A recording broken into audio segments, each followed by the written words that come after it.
다음 민지숙 기자 준비했죠. 네, 국민의힘 전당대회 소식입니다. 이 김기현, 안철수, 천하람, 황교안, 이 3.8 대진표 완성입니다. 제목 보고 바로 내용 아셨을 것 같은데 네. 전당대회 본선 진출자가 오늘 결정이 됐습니다. 먼저 6명이 도전장을 냈던 이 당대표 예비 경선, 윤상현, 조경태 후보가 탈락을 하고 앞서 언급드렸던 4사람의 후보가 본선에 진출을 했습니다. 조금 전 오후 2시에 국회에서 앞으로 깨끗하고 공정한 선거를 하겠다 서명하는 자리가 있었는데 네. 여기서 4명 후보 한마디씩 소감을 밝혔습니다. 네. 먼저 김기현 후보는 압도적인 지지를 등에 업고 있다는 점을 강조했고 네. 안철수 후보는 수도권 총선을 승리하겠다 자신감을 보였습니다. 이 천하람 후보는 본인이 개혁주자임은 새로운 얼굴임을 강조했고요. 네. 마지막으로 황교안 후보는 공교롭게 본인이 마지막인데 그게 꼴찌 4등이란 뜻은 아니다. 네. 역전하는 모습을 보여주겠다라고 밝혔습니다. 네, 이번 컷오프 지난 8일, 9일 이틀 동안 이 책임당원 6,000명을 대상으로 여론조사를 해서 그 결과를 바탕으로 결정이 됐는데 네. 이 본 경선에 영향을 미칠 수 있는 만큼 이 구체적인 투표 수나 순위는 공개하지 않고 이 이름만 발표를 했습니다. 이 최고위원도 이 컷오프를 거쳐 8명만 살아남았습니다. 네. 이 4명을 뽑는 이 최고위원 본 경선에는 이 김병민, 김용태, 김재원, 민영삼, 정미경, 조수진, 태영호, 허은하 후보 8명이 남았습니다. 네. 이 청년 최고위원 후보에는 김가람, 김정식, 이기인, 장해찬 후보가 진출했는데요. 특히 이준석계로 꼽히는 이 김용태, 허은하, 이기인 후보 등이 모두 포함된 결과를 보였습니다. 이 당대표 후보인 이 천하람 후보까지 포함하면 이 4명의 이준석계로 분류되는 이 후보가 모두 본선에 진출한 건데요. 여기에 이준석 전 대표 역시도 이 곧이어 SNS 통해서 이 컷오프 결과에 대한 만족감을 직접 드러내기도 했습니다. 네, 이준석 전 대표 SNS를 보니까 이제 오늘부터 꿈은 이루어진다 뭐 이런 또 글을 올리기도 했습니다. 김광선 변호사님, 네네. 지금 이준석 대표가 이른바 미는 사람 이준석계 4명이 다 일단 본선까지 살아남았습니다. 예상하셨어요? 아니, 가능성이 굉장히 높았죠. 왜냐하면 이제 이준석 대표가 굉장히 국민의힘 당원 굉장히 독려 많이 했지 않습니까? 네. 그리고 이제 특징이 뭐냐면 다 젊은 청년 정치인이에요. 주로. 네. 물론 이제 허은하 의원 같은 게 좀 다를 수 있겠지만 그렇기 때문에 현 정치 자체에서 싸움이 비윤계와 친윤계의 싸움처럼 보고 있고 네.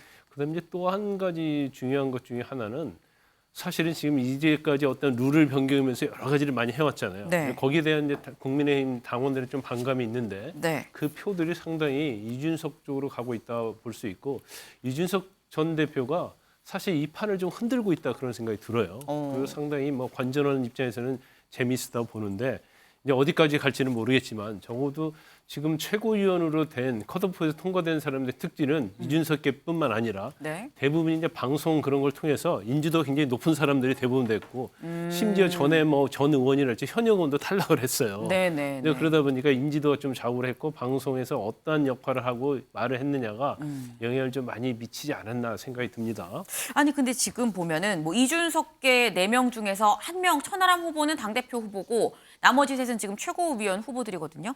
근데 보면은 이 당대표 후보 4명 김기현, 안철수, 천하람, 황교안 중에서 천하람 후보를 제외하고는 다 뭐 친윤, 범윤 이런 느낌이에요.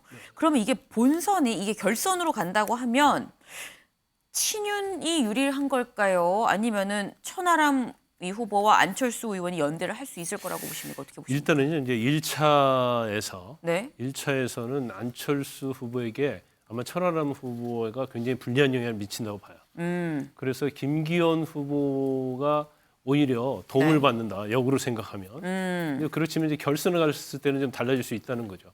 천하람 후보를 지지하는 국민의힘 당원들은 네. 이제 친윤이랄지 범윤에 상당히 비판적 입장을 취하고 있는 사람들이거든요. 네. 그러면 가장 친윤 중에 친윤이라고 할 수 있는 김기현 의원에게 과연 표를 주겠느냐. 이제 그런 부분이 있어요. 네. 그래서 1차 투표 때는 사실 안철수 후보에게 불리한데 문제는 뭐가 있냐면 김기현 후보가 과반을 획득하느냐 못 획득하느냐. 1차에서. 네, 그래서 안철수 후보 입장에서는 무조건 2차를 가야 한단 말이에요. 그런데 결과적으로 안철수 후보의 표를 천하람 후보가 일종의 가져간다고 나눠 갖는다고 볼 수 있기 때문에 네. 1차 투표에서만 어느 한 명이 과반수가 안 나오면 네. 2차 투표에서는 안철수 후보가 상당히 해볼 만하다 그런 생각이 듭니다.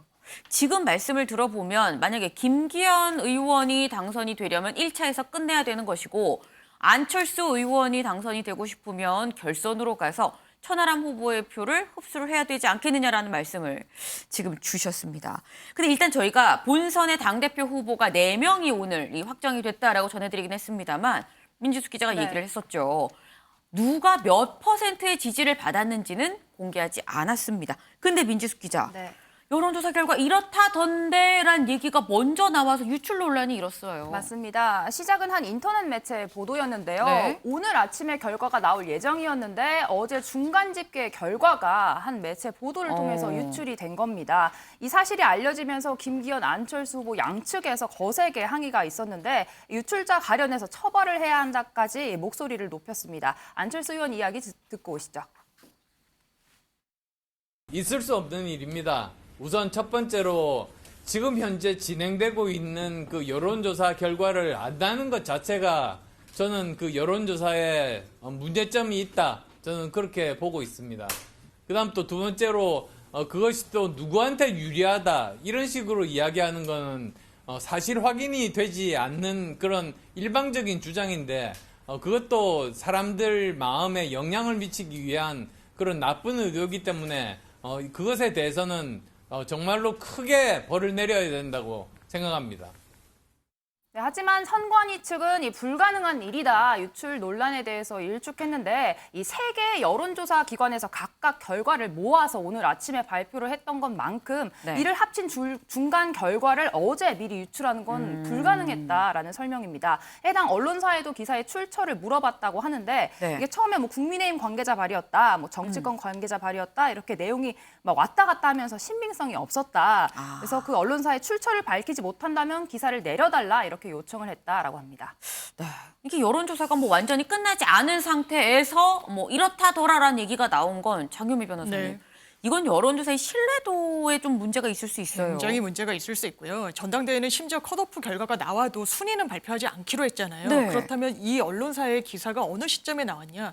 이미 조사를 하고 있던 그 시점에 나왔습니다. 네. 공정한 선거를 굉장히 혼탁하게 할 수 있는 여지가 열려 있는 거예요. 그러니까 안철수 후보가 굉장히 격앙된 것도 이게 오픈됐을 때, 노출됐을 때 1위가 김기현이구나. 과반에는 미달하지 못하지만 뭔가 선두권을 점하고 있구나라고 하면 당연히 김기현 후보에게 좀 쏠림 현상이 있을 수밖에 없죠. 이게 제가 국민의힘 쪽 말씀도 들어봤더니 굉장히 또 당원으로서 비분 관계를 하시더라고요. 이게 법적으로도 들어가 보면요. 공정한 선거 관리의 업무를 방해했다는 측면도 있을 수 있어서 업무방해죄로도 의율할 수 있는 그런 사안으로 보입니다. 굉장히 지금 세게 말씀을 주셔서 업무방해죄로도 의율이 가능할 수 있을 정도의 굉장히 중한 사안이다라고 지금 말씀을 주셨습니다. 참 여론조사 마지막 날 여론조사가 끝나기 전에 지금 유출 논란이 있어서 굉장히 좀 논란이 됐었는데 여론조사를 시작하기 직전 날 혹시 기억하시나요?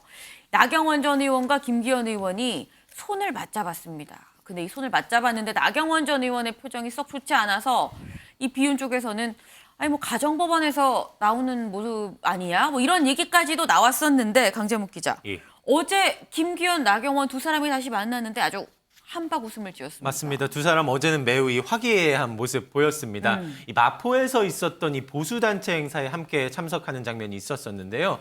이 나 전 의원과 이 김기현 의원이 같은 테이블에 앉아 이 환하게 웃는 또 귓속말을 나누는 장면 등이 포착됐거든요. 이 어제 현장은 영상으로 준비했습니다. 직접 보고 오시겠습니다.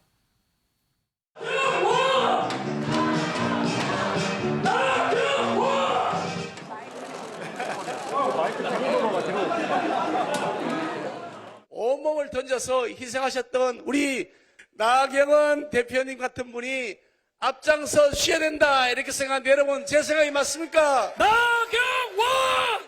이제 새로 탄생하는 지도부 정말 대통령 힘있게 일할 수 있게 해드리고 더 많은 국민들의 사랑을 받을 수 있도록 함께해 주실 것을 부탁하면서 저 나경원 영원한 당원입니다.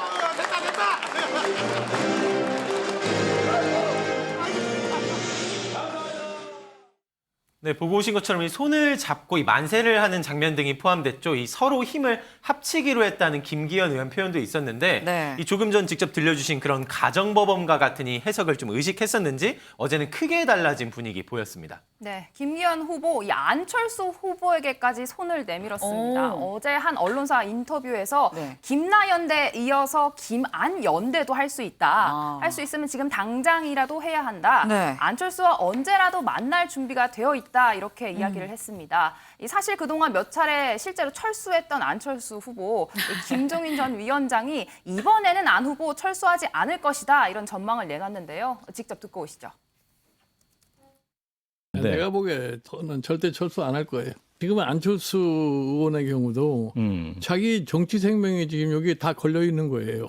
안철수 의원 같은 경우는 예. 자기가 지향하는 목표가 대통령 출마하고 싶은 목표 아니에요. 예. 지금 내년에 총선에서 국민의힘이 이기지 못하면은 대표직도 사퇴해야 돼. 그렇죠. 예. 예. 그러면 그 다음에 자기 목표도 같이 달아나는 거예요. 대통령 그러니까 거의 목표도. 지금 절대절명의 상황에 지금 처해 있는 사람이에요. 예, 본능적으로. 안철수.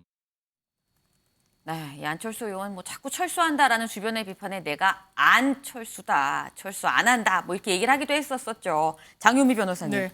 지금 김종인 위원장이 안철수 의원은 철수 안 할 거다, 철수하면 안 된다, 대권을 생각을 한다면 이런 취지로 지금 얘기를 했거든요. 네. 근데 김종인 위원장이 누구냐? 윤석열 대통령에 대해서 별의 순간을 얘기했었던 사람입니다. 이 발언 어떻게 보셨어요? 정치적 전망을 상당히 좀 잘하시고 정치 원로시죠. 네. 그래서 뭐 쓴소리 그리고 뭐 이렇게 듣기 좋은 소리 다 아끼지 않으시는 분인데 아마 지금 이 전당대회에서 사실 대통령실의 의중, 윤심이란 걸 제거하고는 생각할 수가 없습니다. 그런데 안철수 후보의 지금 정치적인 입지가 어떠하느냐. 네. 차기 대선 주자라는 것을 지워놓고 생각할 수가 없어요. 윤석열 대통령으로서는 차기 총선과 관련해서 본인의 정치 세력을 구축하는 쪽으로 방향을 잡아 나갈 수밖에 없습니다. 거기에 안철수 대표라는 이 인물이 당권을 장악하게 됐을 때 본인의 뜻을 관철하기 쉽지 않다고 생각할 거예요. 그래서 낙점한 것이 사실상 김기현 이 의원이기 때문에 네. 뭐 철수하지 않는다라고 하더라도 네. 이 당권 이 레이스에서 과연 어떤 결과로 정말 낙관적인 결과로까지 이어질 수 있을 것인지는 사실 지켜봐야 될 것 같습니다. 근데 김종인 위원장이 아까 저희가 이 CG로도 나왔습니다만 철수 안 할 거다라고 얘기를 하면서도 후원회장을 맡아달라고 하는데 내가 거절했어라고 했거든요. 이건 네. 철수는 안 할 건데 그럼 안 된다는 생각인 걸까요? 뭘까요? 두 분 사이에 또 약간 구원이 있기도 하고요. 이제 후원회장을 뭐 선뜻 맡을 수도 있지만 정말 100% 된다라는 보장이 있으면 그 어떤 요청을 거부하지 전 않았을 거라고 생각합니다. 그렇군요.